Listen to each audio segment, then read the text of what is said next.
Welcome back to the channel, dear friends.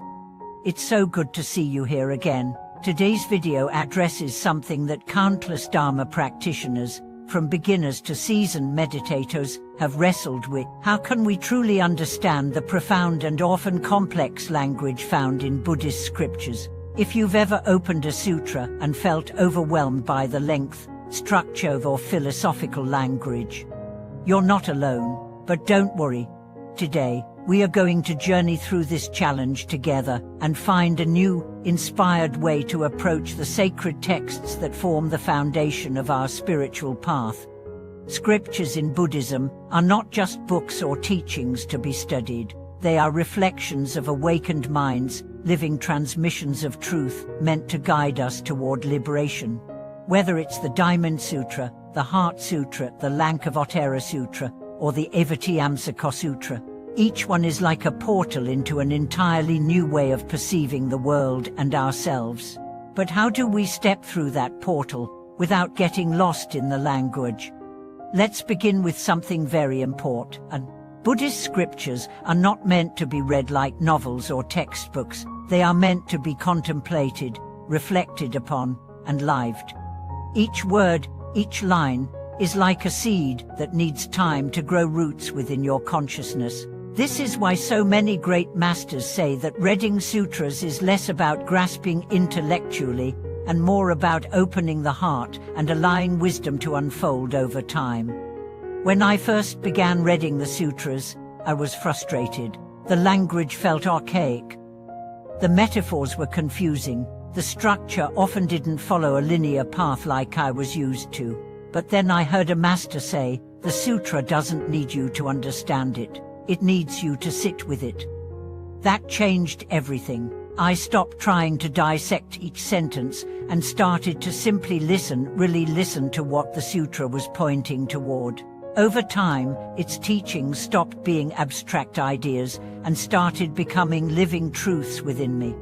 Understanding Buddhist scriptures begins with slowing down. Read one paragraph. Sit quietly. Ask yourself not, what does this mean, but what is this revealing in me? You see, the sutra is like a mirror. It shows you your mind. It shows you your patterns, and if you're patient, it begins to speak to you, not in words, but in insights that emerge from your own experience. One powerful method is to read the same passage again and again over the course of many days. Each time, it lands differently. Why? Because you are not the same person reading it. Your state of mind has shifted. Your heart may have softened. Your awareness may have deepened. This process is not about accumulating knowledge. It's about transformation. The sutra slowly rewires your consciousness. And yet, many people give up too soon. They think, I don't understand this, and they walk away. But you would never expect a flower to bloom the first day you plant a seed, right? In the same way, give the teachings time. Trust that even if you don't consciously grasp every concept, the wisdom is entering you on a deeper level. Let it percolate. Let it settle. Let it shape you. Another essential key to unlocking Buddhist scripture is context. Many texts were written in specific cultural, historical, and philosophical frameworks. Without that understanding, certain phrases or ideas can seem strange. That's why it's so helpful to read commentaries by great teachers. They help bridge the gap between the ancient world and modern minds. Their interpretations can offer clarity, while also inviting you to go further, to investigate what these teachings mean for your life right now. For instance, take the idea of emptiness from the Heart Sutra. On the surface, it might sound nihilistic or confusing, but through the lens of great masters like Nagarjuna, we come to understand that emptiness doesn't mean nothingness. It means freedom from fixed identity. It means openness. It means the absence of inherent self-existence. This changes everything about how we see the world and ourselves. But you wouldn't get there by reading the Heart Sutra once. You get there through contemplation, study, and most importantly, practice. And that's another critical point. We understand Buddhist scriptures not just by reading them, but by living them. If you read a teaching on compassion but don't practice it, the words remain dead. If you read about impermanence but still cling tightly to outcomes, you haven't yet embodied the truth. But the moment you choose kindness over irritation, the moment you let go of control and accept change, the sutra becomes real. It breathes through your actions.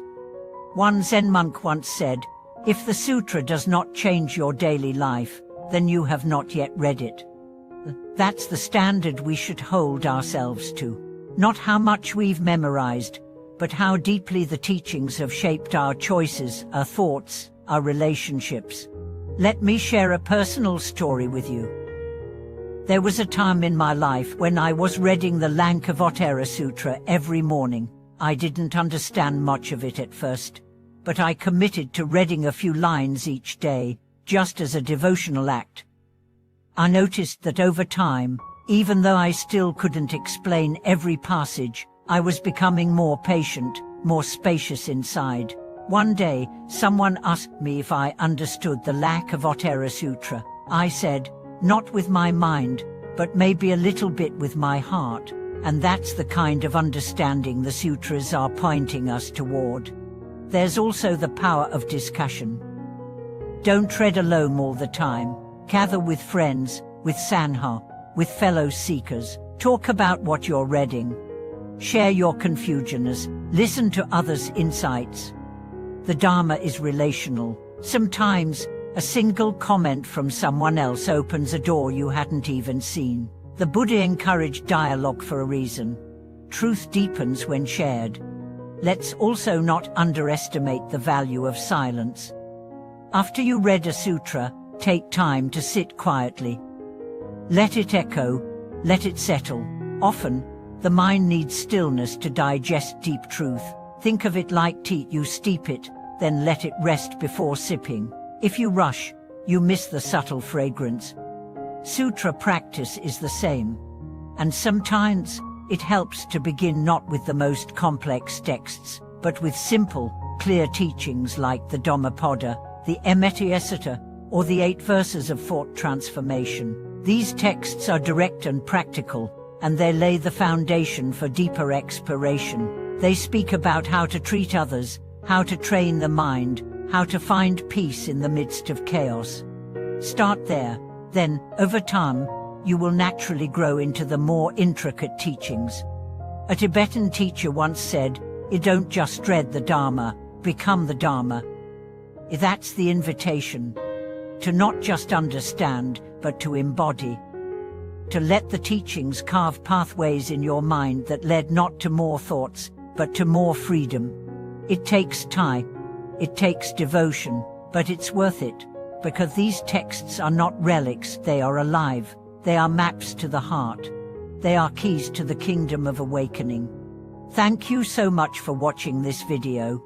If you've ever struggled with understanding the sutras, or if you found unique ways to connect with them, I'd love to hear your experiences in the comments below. Your journey matters. Your voice matters.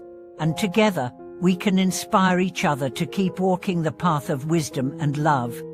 Don't forget to like this video, subscribe to the channel, and share it with others who might be on the same journey. Let's continue to explore the sacred texts of Buddhism, not just with our minds, but with our hearts and lives. Until next time, thank you for being here. Keep reading, keep practicing, keep awakening.